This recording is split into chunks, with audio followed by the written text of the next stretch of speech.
Welcome to Ram Dass Here and Now. I'm Raghu Marcus with another episode.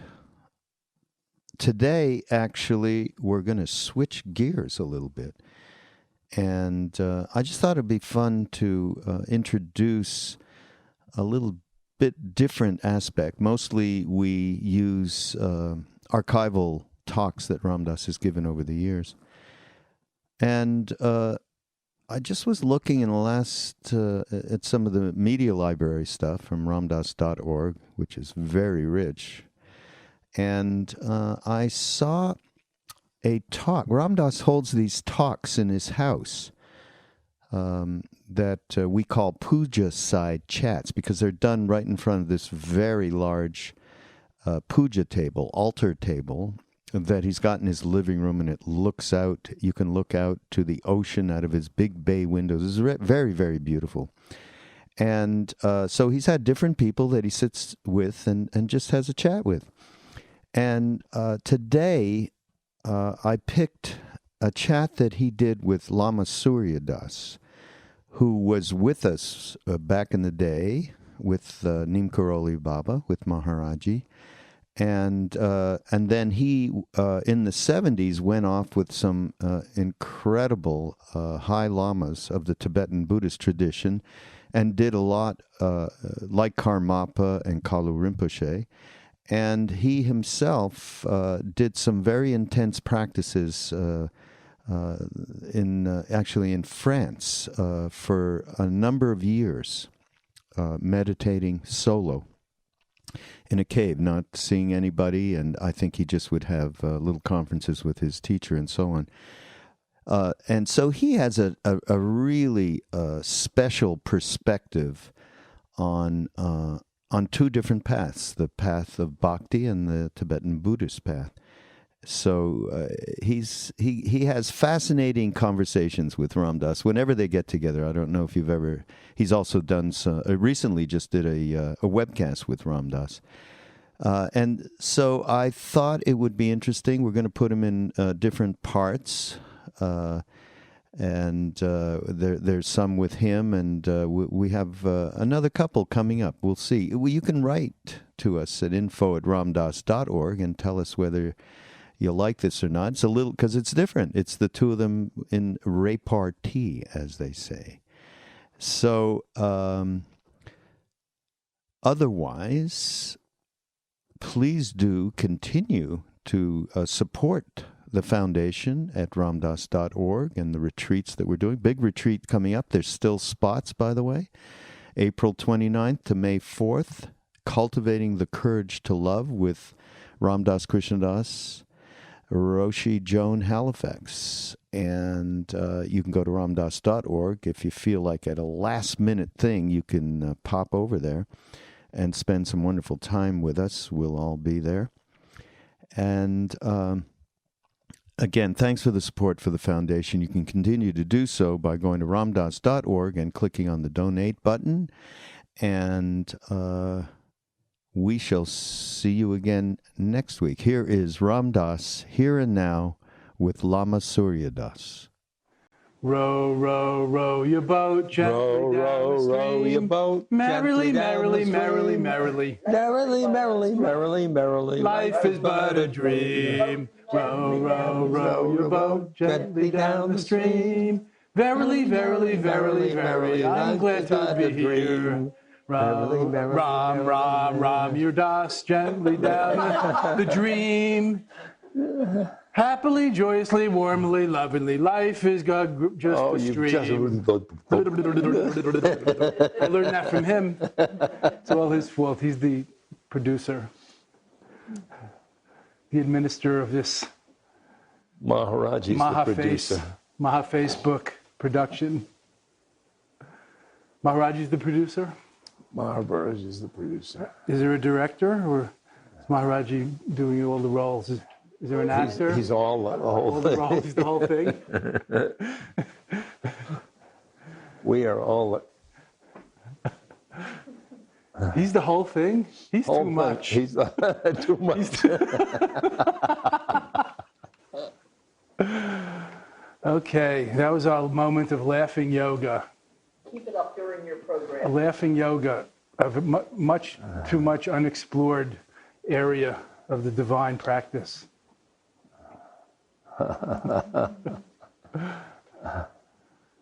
Yeah.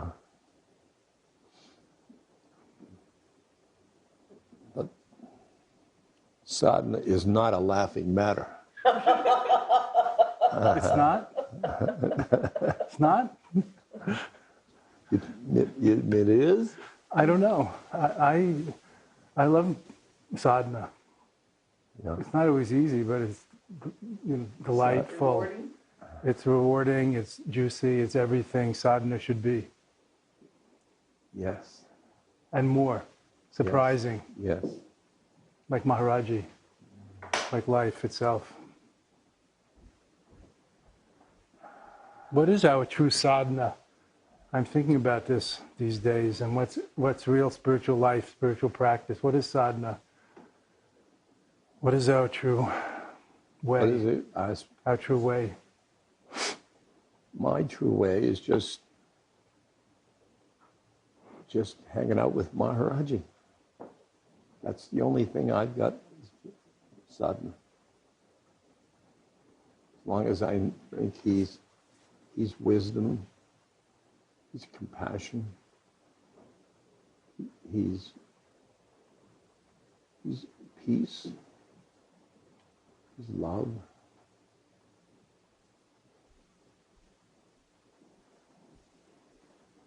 I want to hang out with a person like that, going through life.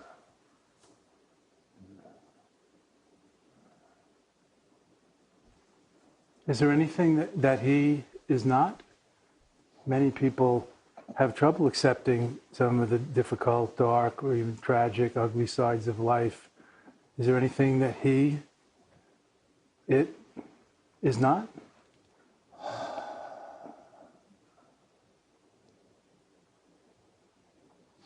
Well,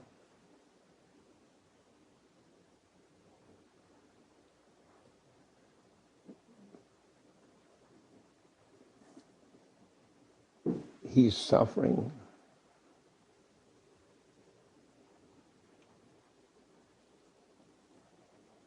Suffering is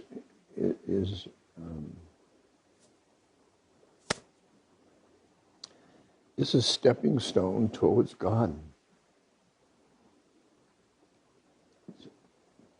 It's called useful suffering,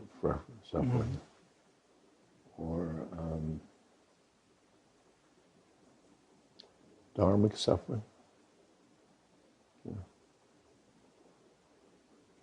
We were talking about that yesterday at dinner. Probably you remember about turning our karma into karma yoga, into a way to God, to the highest, a way home. Not just being lost in the conditioning, but really offering it up so that the buoyance of spirit helps lift the burden off us. So it's not just our suffering, but it's his suffering, but it's just suffering. It doesn't afflict us in the same way any longer. The suffering. The suffering. Like the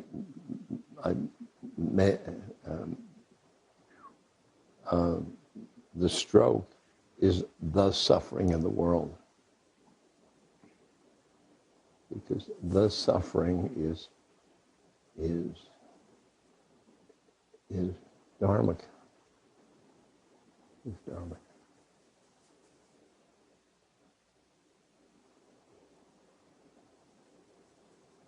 You know, it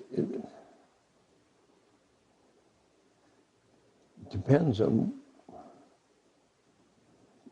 what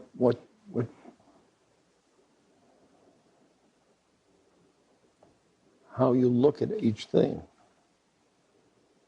We can take this as, well, two egos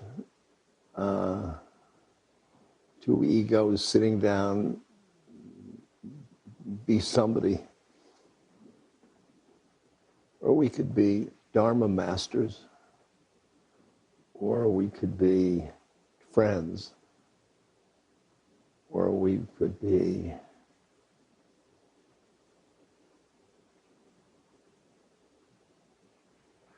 two guys going on the route to Maharaji's feet. We're both dances. Let's be that. Yeah. Okay. I like that. I like that route. Sometimes it seems longer than at other times. Yeah. Sometimes it's right here. He has big feet.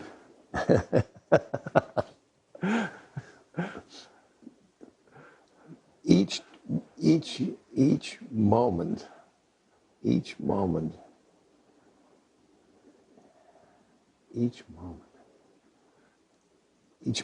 is a moment with God. Each moment is a moment in God.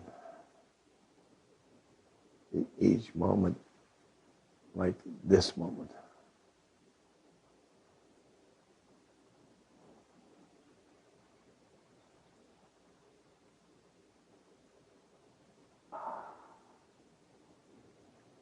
Yeah.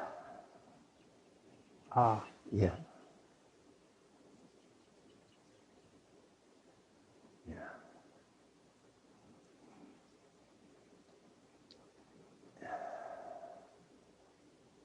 You know,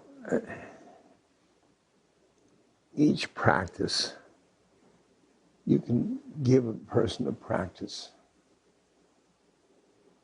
like karma yoga or anything like that. And they can misuse it, or they can like a kirtan.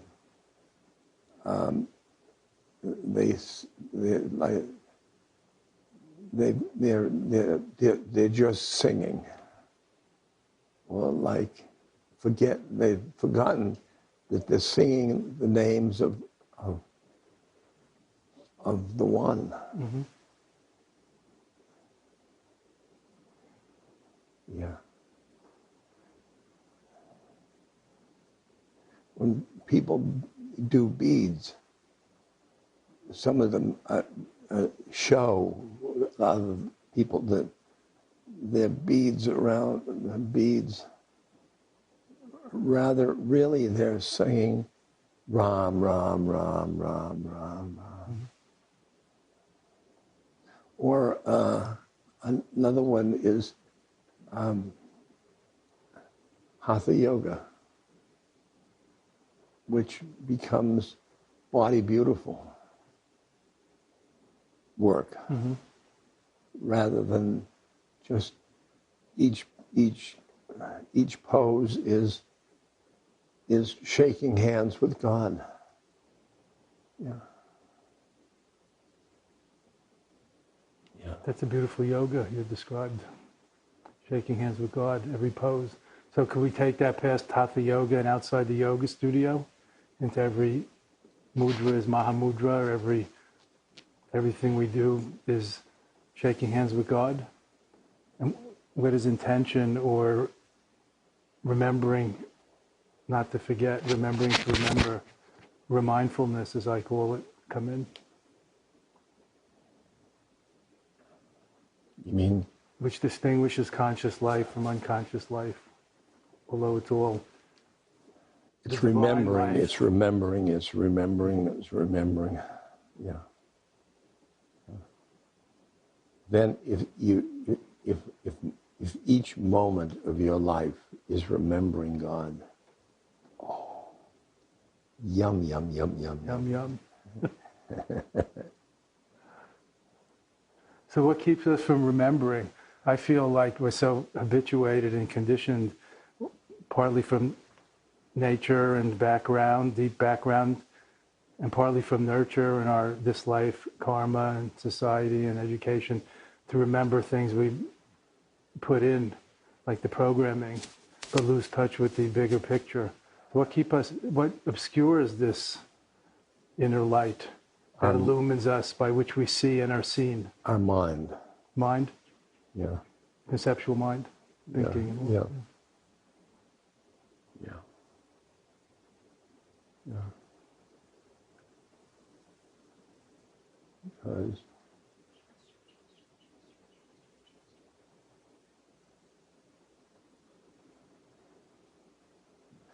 like that bird we just heard, it could be God sending a reminder, or it could be just a bird, or it could be static on the machine. Those three. So I choose to take it as God's dharma teaching or song or poem. Yeah. But in a way, that's a choice. So that's why I'm asking you, where does will or intention or a little bit of focused, intention come in to distinguish the just unconditioned, unconscious life from the conscious life that sadhaks and practitioners aspire to, although it's all a divine life. It's like some are sleeping Buddhas and some are awakening Buddhas, even though we're all Buddhas by nature. Still, we're asleep in the dream, the nightmare that we're suffering or that things are not the way they should be. Not a nightmare. Yeah.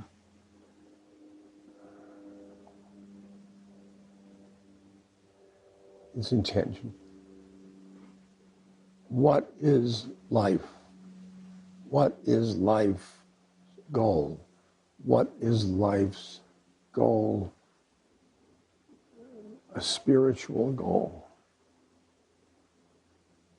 is a goal to become awakened. A goal to become the awakened one. That's the Buddha. Huh? Then this minute is a stepping stone. Everything is water, sheer water.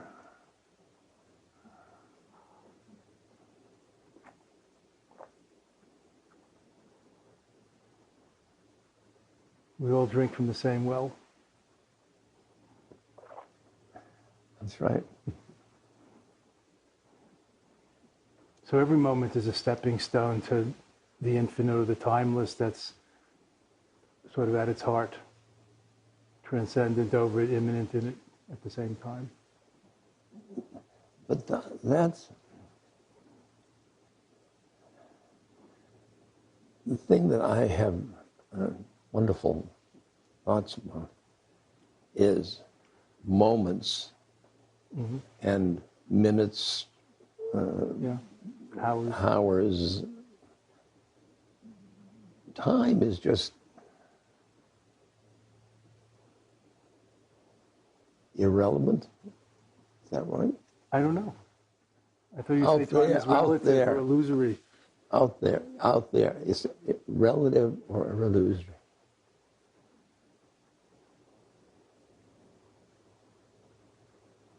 Because the moment seems to be infinite. Just, if you delve into a moment, you just got caught, not caught, you stay in the infinite.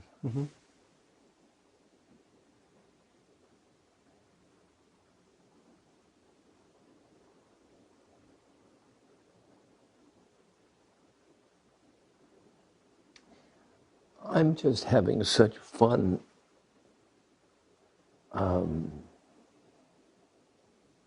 growing old, because growing old allows me to stay in the infinite. People expect I'm silent. Not so much, but I know what you're saying. Yeah, you know.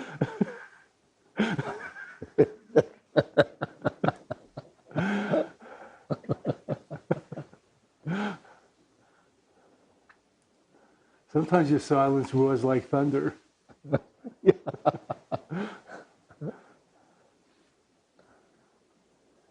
So you're going to start growing old now and live more in the, the timeless moment?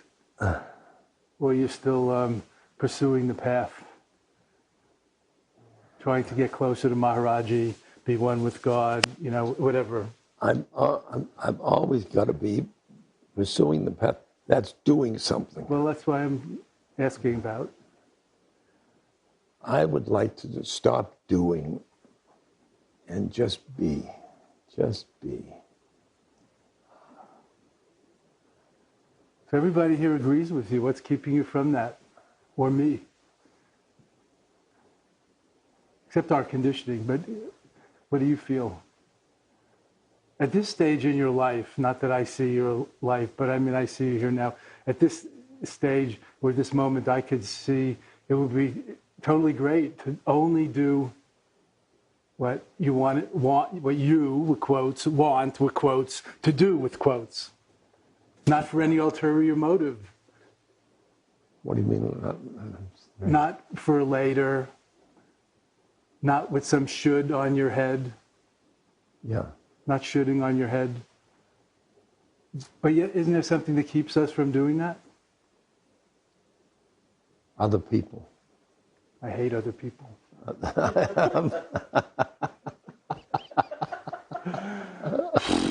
Other people are the worst. Except for me. But I'm sure you remember Sartre. Knowing you probably you went to his philosophy classes at the Sorbonne or somewhere. But he said, and he was kind of an atheist. He was a sort of communist, socialist, agnostic, atheist philosopher who never talked about heaven or hell. But he has one famous quote about hell relevant to this. Perhaps you remember. He said, "Hell is other people." I think that's the downside of too much of this existential emptiness. Not enough of the warm-hearted inner light of the vast spaciousness. Because I know I need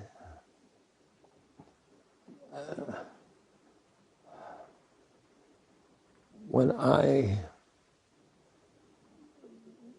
get realized, I don't know what that is. Mm-hmm. I want to have everybody coming along.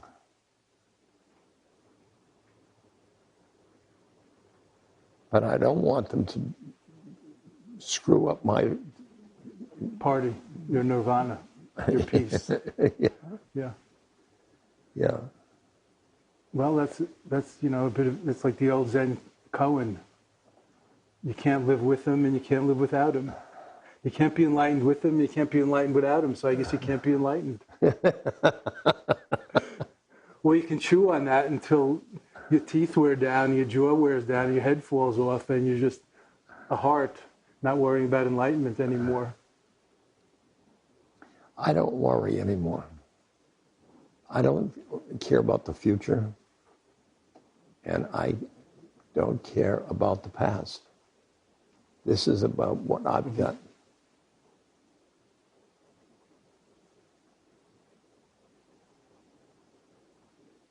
I'm going into it. Well, the now is enough. Come on, now and enough. Now is enough. You're the master of the be here now. I think I'm getting tired. I think the now is getting a little old. We need a little new now, a little freshening. Although the substance of it is not getting old, but the clicheing about it gets a little old. How do they? Clicheing about it, like, I can't remember anything. I live in the now. Or I can't remember anything. I meditate too much. Or let's not make plans. Planning is a nowness activity. Yes, it is. You need to plan the route. Nowness awareness is planning. There's no contradiction. Remembering is a nowness activity. Just we don't want to live in our heads in the past. Just too nostalgic. That's all. It's all nowness. Awareness, nowness, isness. Why discriminate against past or future thoughts? I think that's part of the clicheing that we see a little bit in the New Age ghetto about the now that you started. I blame you for everything. You're the original producer of all this. We will follow along. You know, I've been thinking and writing about time a lot lately, and this is an evergreen, timeless subject long before Be Here Now and you know, Eckhart Tolle's New Now, or whatever is the next now. But I think it's very important for us to realize that it may seem far from us, but we're never out of it. And we do live in the now, and remembering and planning and doing what needs to be done in what fits. Yes, practically speaking. I understand that.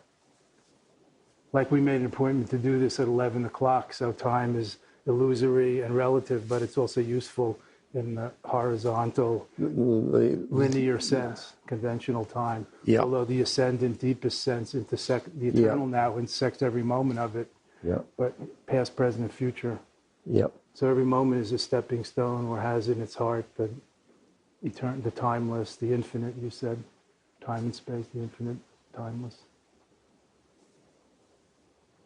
That's nice.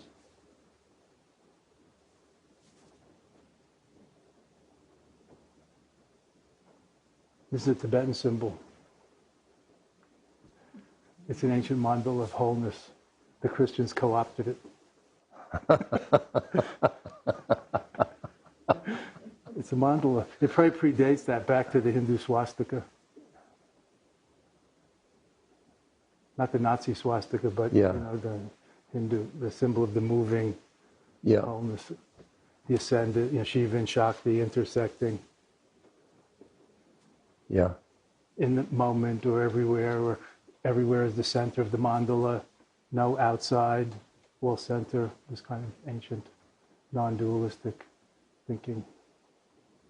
Each being is the whole divinity. Well, that's nice. That's what I learned from you and from Maharaji and from Buddha and from my teachers. And you started all this. I just want to say, you know, like I could never. Yesterday at lunch, somebody was stroking me or poking me. You never know which. That now I have more books than Ram Dass, and I would say, you know, you started all this. You showed us how to do it, and also how to talk about it, and also how to collect one-liners, and how to bring the holy fire down from the mountain to the streets, and put it in English today. And you're still doing it. And I know you're talking more about the heart these days and trying to remind us not to be too caught up in the mind. So I like to heartily, you know, sort of encourage you to bring that out a little more even here. I know we're using words, you know, but not just enlightenment from the eyebrows up. I know that's a concern of all of ours. Yeah. The only way I can bring the heart out is by mentioning Maharaji, and he started it all, because I went and stayed 6 months the first time I was in India. And you with Maharaji? I was me, yeah. Is that where you got your name? I thought you got it from Siddhi Ma or somebody. No, or Ram Dass. And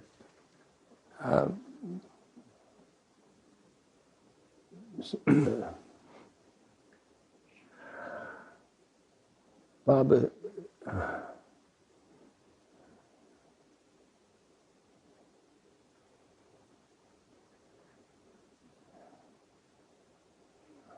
my teacher, Baba Haridas, he came in and he said, and all the time until there, Maharaji had forbidden anybody to write about him. Even when the governor was even the governor. Even the governor. The governor of what? I don't know. The governor. The governor. I've been wanting to know who's governing for a long time. Go on, don't let me distract you with my humor. And everybody was just bugged, wanted to give him, and he, Baba said, you know, Maharaji gave you Ashirvad for your book. And I said, well, there was two questions. What is Ashirvad and whose book? I'd never been what a book. You knew what was in your mind and heart. And he says, Ashirvad is blessing, and it's a book, I don't know. So I you didn't know, and he didn't know, and yeah. that's the book. And that's how Be Here Now came. I mean, That's a great story of creative mystery. yeah. Out of nothing, everything.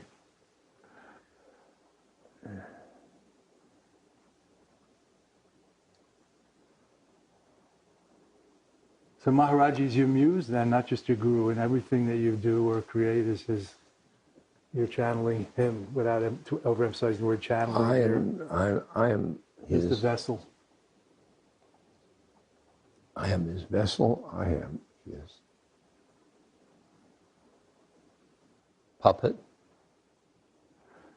His ventriloquist dummy. We were joking about that the other day. Dummy.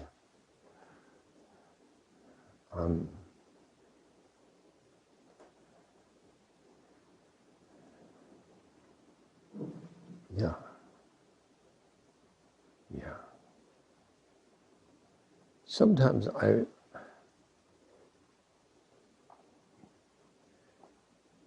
when I give a lecture, I'm surprised by something that comes out of my mouth. Mm-hmm. And I sort of, where is that from? Right. And it's somebody is using me. You're possessed by him? Is that your excuse for all the things that you do around here?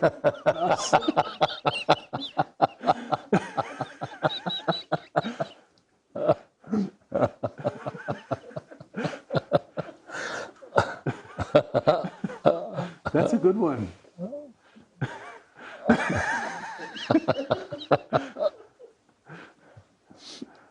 Oh dear. It's as good as an excuse as any. It'll give me to God. That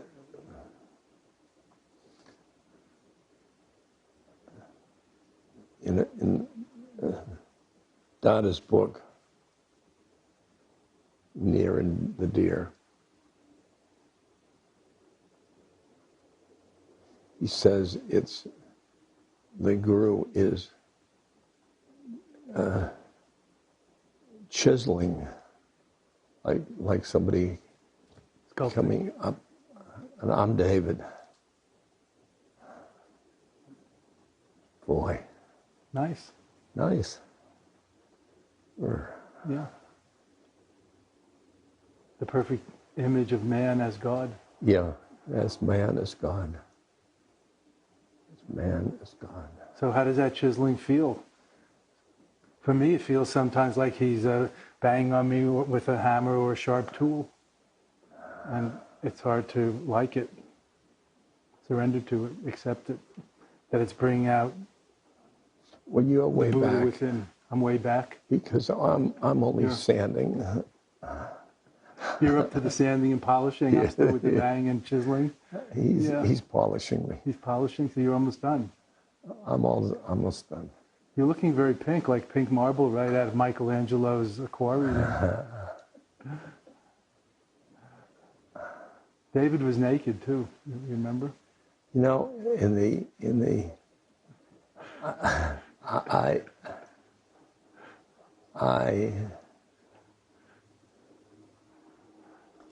sometimes I just show reincarnation like this. This is one.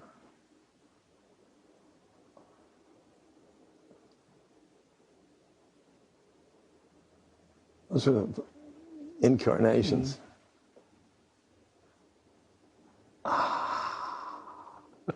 That's the final one. That's the final one? I seem to remember Ramkrishna getting stuck like that in that famous picture. Maybe the picture was stuck and he moved on, but it looks like he was in samadhi. So that's your feeling about reincarnation, just the consciousness? You're getting there. You're getting there. So people come to me and they're saying, my life is so chaotic. And I say, just wait a couple of incarnations. I don't think we Americans like to wait. We want it now.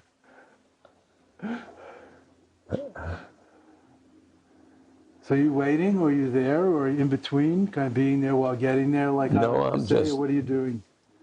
Allegedly, the path is the goal.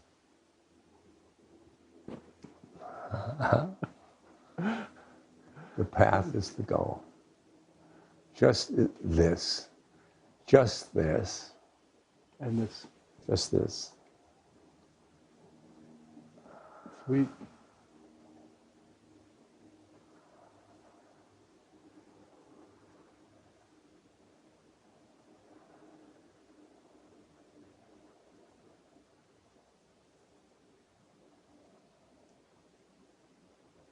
Enough?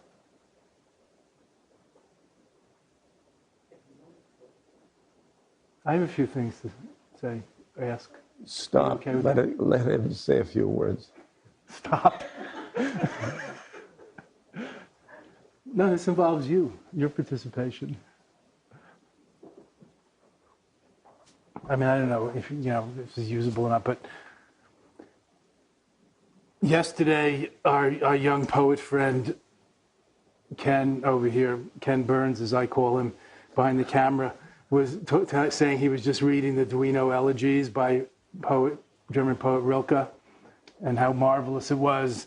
And so it came to mind, what's left in my mind, to mention to him, ask if he had, have read Rilke's great short classic, Letters to a Young Poet, which so transcends the genre of poetry, and it's really letters to a young spirit, just letters from the elder to the young.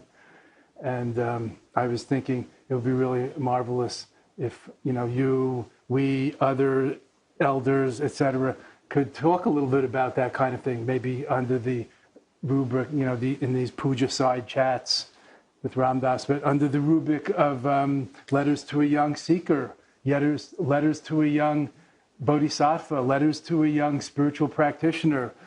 You suggested the title, Letters to a Young Bhakta, letters to a young devotee, disciple, avid follower or seeker of God and truth and love. What do you think about that? What would you say, as letter, maybe beginning this chain letter, and we can pass it on and other elders could weigh in on it? Well, a little epistle to the young bhaktis and seekers and spirits today. The young people in the West are different from the young people in the East. The East have got a culture that supports them to think of things of the. I mean, if a kid is named Krishna, it's hard for him to avoid that. to avoid Krishna his whole life. Although it's been done. I won't mention names.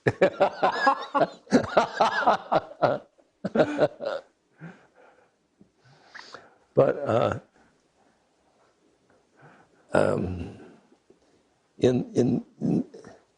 we Westerners, we poison everything we touch, like bhakti yoga, like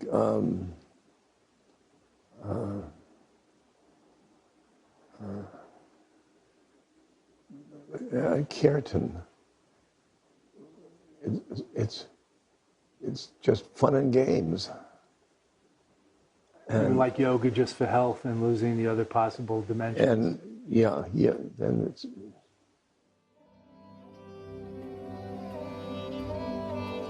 This podcast is brought to you by the Love Serve Remember Foundation and ramdas.org. We appreciate you listening, and we appreciate all the support that you've given us. Please continue that support and donate at ramdas.org. We can then continue to share what Ram Dass has been sharing for all of these years. Thank you.